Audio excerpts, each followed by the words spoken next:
Hello, my friends, and welcome back. Thank you very much for being with me again today. Russia issues ultimatum to Ukraine. Well, the United States of America issued an ultimatum to Japan and then dropped 2 atomic bombs in Hiroshima and Nagasaki, 2 civilian cities. That's a war crime. In 6th and the 9th of August 1945. So is this what the Russians are going to do? According to the Ukrainians, the Russians issued them an ultimatum. Okay, what's the threat? That's the first topic for this video. And the other one, Russia says clearly, we're not satisfied with the territory we gained in Ukraine. We need more. This is according to Lavrov. So let's discuss these two topics. Now, let's read the first article, and then I'm going to make 2 points. Here, Ukrainska Pravda. Thursday, the 27th of February 2025. Russia aims to seize Ukrainian cities through ultimatums, not military force. Institute for Study of War claims. Now, these are not trustworthy, just so you know. I made this point in many of my videos. So, why Victoria Nuland is associated with them? So, that destroys everything. So, Russia aims to seize Ukrainian cities through ultimatums, not military force. So, what could that mean? Let's see. The Kremlin is demanding that Ukraine give up major cities. I'm going to show you what cities.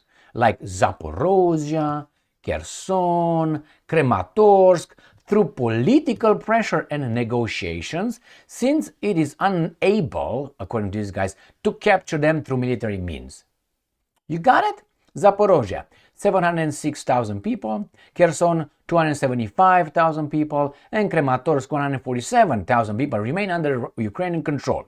Now, so these guys are claiming that the Russians, instead of fighting and not being able to advance, which they have been, not major events, but better than some other times, they tried to acquire those territories through political means, negotiations, activating Trump, because Trump is under KGB's control, has been for so long. Still dossier told us that he went to Moscow and had those golden showers in those hotels with Ukrainian, Russian hookers. Anyway, so let me tell you this. Do you remember when the Russians went into different cities and then flattened them?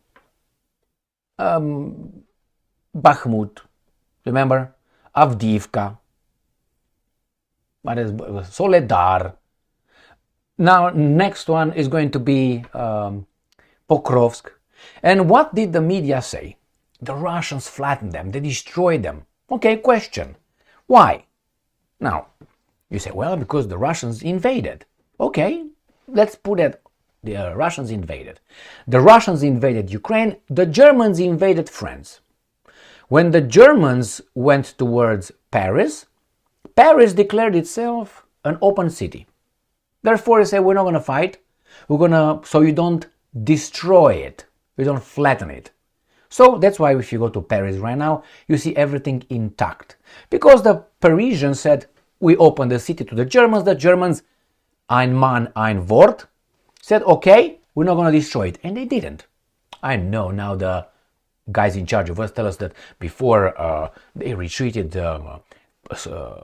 Adolf would have given an order to destroy Paris as they were leaving, but the general in charge refused Adolf's order, and that's how we see Paris now. I don't think so.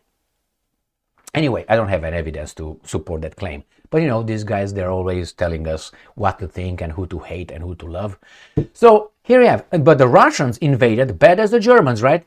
And they destroyed all these cities. Why? I tell you why. Because the Ukrainian military was inside of those cities, defending their country. Well, you can say, well, that's a different style of defending your country. Well, that's a different style of occupying a country. You understand what I'm saying? It's not rocket science. So when these guys are crying, and they should cry, for the destruction of the Ukrainian cities through bombardments, they should look not only at the Russians, they should look a little bit at who's inside the cities. That's my point here. So when the Russians are saying, guys, we occupiers, bad dudes, want to take your cities, but we don't want to destroy them, they could even sound humanitarian. We don't want to flatten them, so just give us the territories. Give us Zaporozhye, Kherson, Kramatorsk.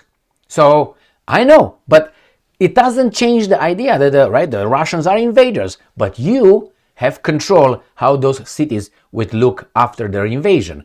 Paris, and take Mariupol. Take, as I said, Bakhmut. Take Avdiivka. Take Marinka. Take Soledar. And the list will come. Pokrovsk is next. So that's my first point. Gives an ultimatum. Could be seen as an humanitarian act. Like Truman gave the Japanese. Unconditional surrender. That's an ultimatum. If you don't, we're going to drop atomic bombs, he said. And he did over civilian cities. Isn't that genocide? Because actually you consciously destroy a group of people. In this case, I would say not guilty of anything. Not that you should do it if they're guilty, but actions have consequences, you might say. And then the reason why, just justification why the Americans committed those crimes, Americans, the guys in charge, was we saved our boys' lives and we shortened the war. And that's acceptable by the baboons.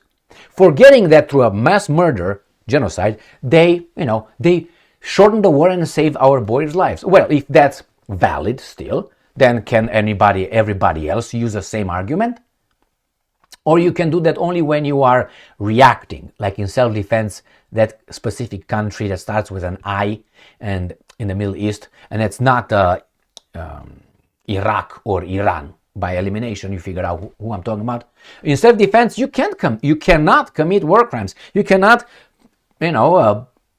rape. You cannot in self-defense.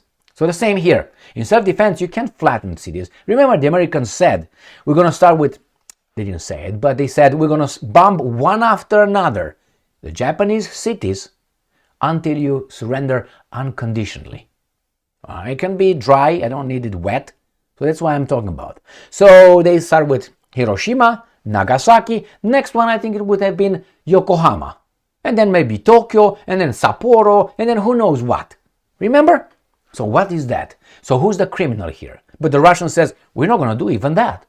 The criminals are over there, the only ones who use nuclear weapons. They should be stripped out of nuclear weapons, right? I mean, a criminal who commits a crime with a gun, right, on armed robbery, gets a felony, he can never legally own a handgun again in the United States of America for good reasons. So can we strip these guys who are, dropped atomic bombs, strip them of nuclear weapons? So who's the compassionate here? Right, that's the first one. Let me tell you about the second one.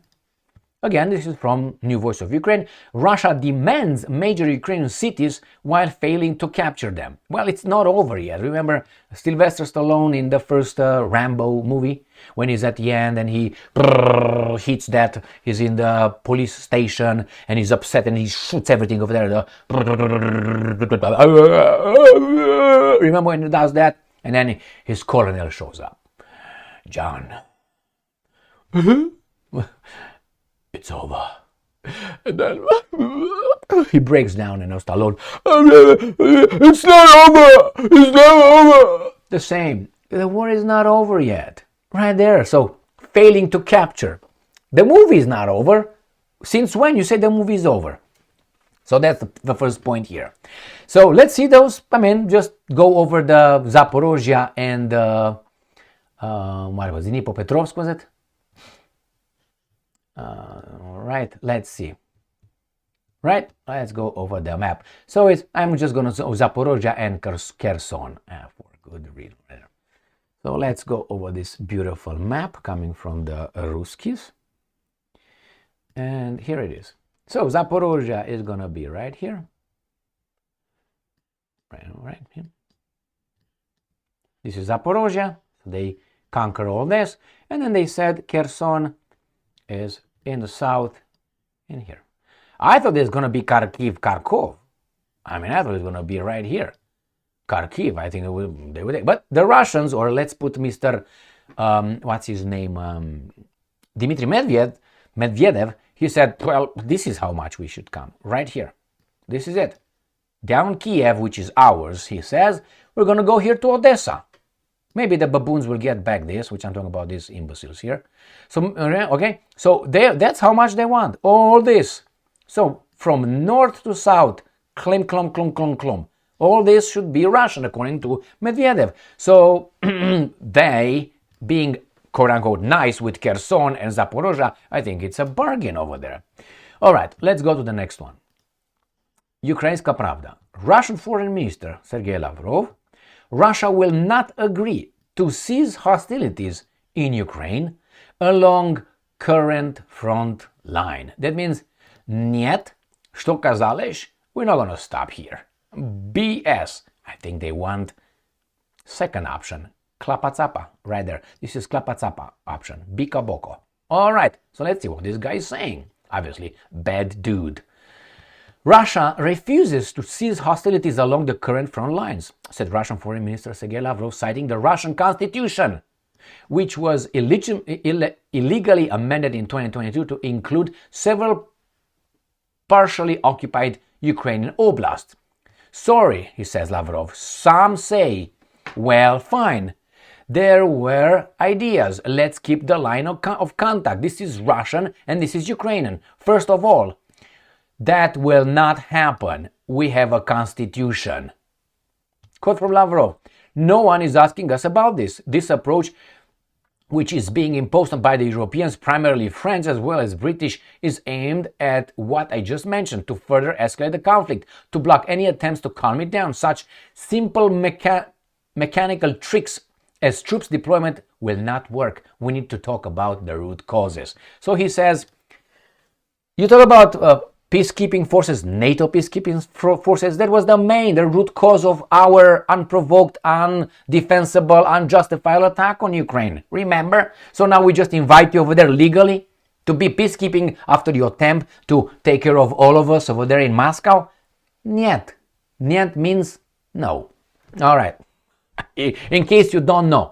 So here, my friends, he wants to take all the territories of the oblast. They claim the oblasts of the ones that I mentioned. So let me show you on the map. Zappa, where's the map? Right there. Let me show you what these guys claim. So they don't claim Kharkiv, Kharkov, even though you see them, they are over there. But the constitution recognizes, right, Luhansk right here, Donetsk, Zaporozhye, Kherson right here, and the Crimean Peninsula. So all these, but you see, these are not occupied yet because they're not entirely, as they call it, liberated. So they want this part, which is part of the oblast, but the Russians will not stop here. They will go to Odessa, I guarantee you that. Odessa is not going to be Ukraine, and I don't think so, but anyway. So they want this part here. Then we go to Zaporozhye. This is what's missing out of Zaporozhye. And under their constitution, since Zaporozhye, whatever they got, is part of the Russian Federation, this is under the Ukrainian occupation, according to the Russians. Then you have this one, the little part here of, Donetsk, which goes here and goes here and goes here. But I don't know why they're involved here in Kharkov. I tell you, my friends, it's going to be the plan Tsopakopa, I told you, or Brakolaka, Fukumoko, Makalaka, right? The Kiev down south. So, ultimatum.